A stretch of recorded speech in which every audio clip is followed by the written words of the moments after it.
Hi. How you doing? Well, it's great to see you again. It's great to see you again. It's been like almost 4 years since the last time I did an interview with you. Well, it's wonderful to see you. Same. I know we have It's very so, little time. it's so cool to see you so deep in the NFT stuff. It's been fun. It's your fault. I know it is. I had no idea what they were until you started talking about it, and I was like, okay, he's Have talking you about have it. you learned a lot? Oh yeah, a lot. Because I had Ether and Bitcoin before, Yes. but I was just holding them, sitting there and Yes. doing nothing. And you opened like a whole new world for me with the utility. So I'm Yes. very excited. Well, it's great to see you, and I want to make sure I bring you value. So, what's on your mind? Absolutely. So I have a few questions. Let's see how many we can cover in the little time Let's we do it. have. So I haven't gotten, of course, the copies of the book yet because I live far, so they take a while. But I wanted to ask you, what is the biggest takeaway that you would like people to have after they read 12 and a half? Like the one biggest breakthrough takeaway you want people to experience? That the things we used to think are soft skills are actually the hard skills. That there is no reason for anybody to ever yell at somebody meanly in a business meeting. Why? That kindness is the foundation for a successful big company. That we've been tricked that nice guys and nice girls don't finish last, they finish first. That we are misunderstanding the opportunities that people have in the new digital world, and unless we build these kind of organizations, we're not going to get people to apply. 100%. That. Definitely agree. How are you doing on the half? You said, because I heard in another Yeah. interview, it was... I'm better and better every day. Again, for people like you and others who follow me, the Garyvee is so good at candor, but it was definitely a challenge for me. And now that I've put it out into the ether, into the world, it's even easier for me because now I have nowhere to hide. I'm being so loud about it. So it's getting better and better. Love to hear that. So, as you know, I'm invested in many Veefriends. It's the only project where I'm so into, so deeply. And a recurring question that we have as spectacular holders, and I actually asked in the spectacular channel, hey, what should I ask Gary? And everybody was like, ask him about what's he gonna do different for us, because we want to know, like, okay, you've said specs are VIPs and la creme de la creme. So can you give us like maybe a sneak peek? What does it mean to hold the spectacular versus holding a core or any other token? Yeah. Anything you're gonna do for us?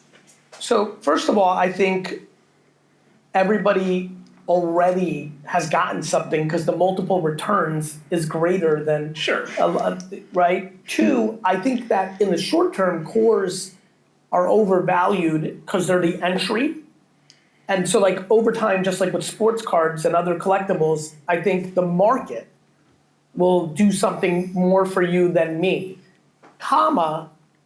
Most of my long-term plans of having the Veefriends community be a part of the things that I'm doing, as I get more clarity from the SEC and what I can do with the tokens, as laws change and tax law, and I understand where things go, it is 100% my commitment to myself that people will, at Veecon, I don't want to make it kind of like elitist, but because that's community. But when we start getting into other projects, even a very small inclination with Empathy Elephant, which was, that character gets more than the others. But what I think is going to happen over time is it's my intent that the spectaculars get a bigger piece of the pie than the epics. Epics get more than the very rich. So there will be a lot of that over time.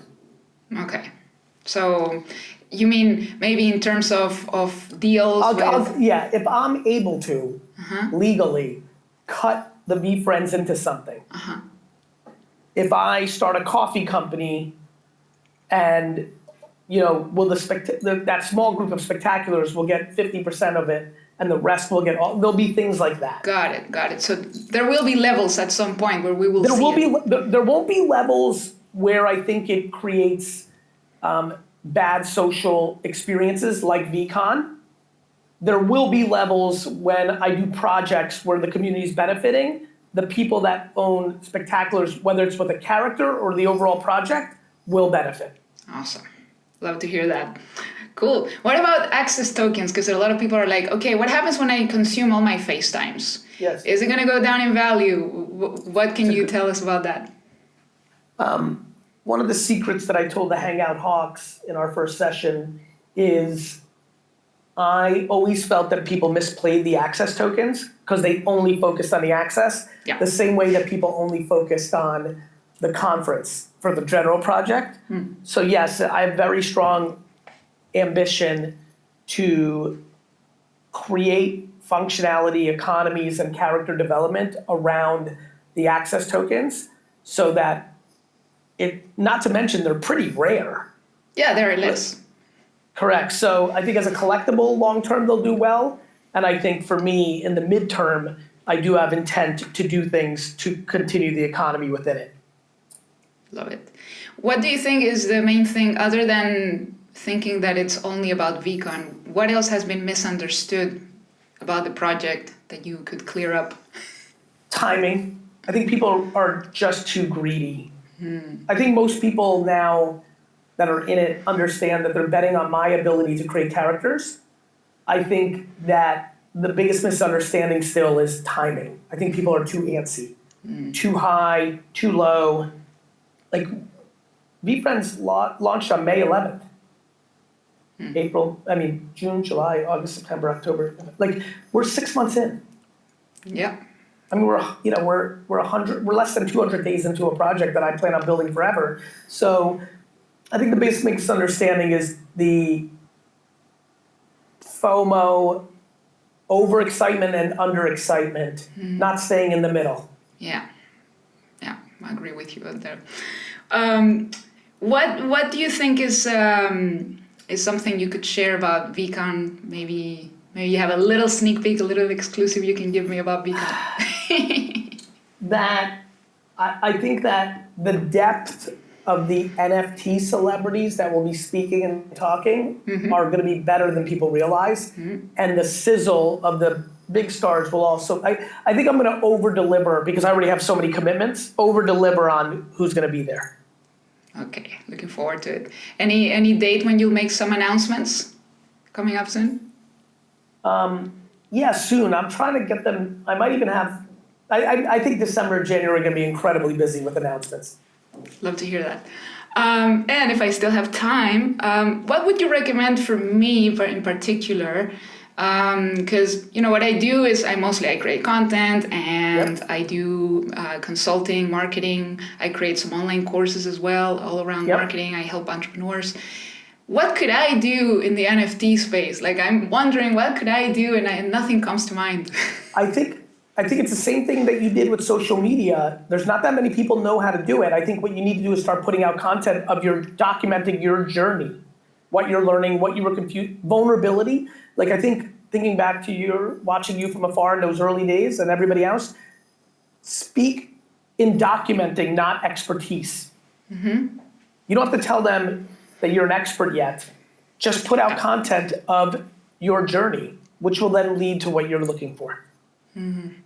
Yeah, trying to do that, but I don't know. My thing is, I create content and people tell me it's great and they love it, and I just don't have the reach. Like, I don't know what I could do. Why don't I have the reach? I think it's about platforms. Like, did you go very, very, very hard on TikTok as soon as it happened? I haven't, because I don't like it. You know what my thesis, you followed me for a long time. Yes. When there's a new platform, the reach is hard when it's mature. Reach is hard on Instagram. It is. It's very hard now. It's too mature. So TikTok is still... It's harder to make the kind of returns that you made on Veefriends because now the market's more mature. Like, it's timing. As a content producer, you have to take advantage of the twists and turns. All right, I got to run. They're texting. Thank you. Great to see you. Great to see you. Bye.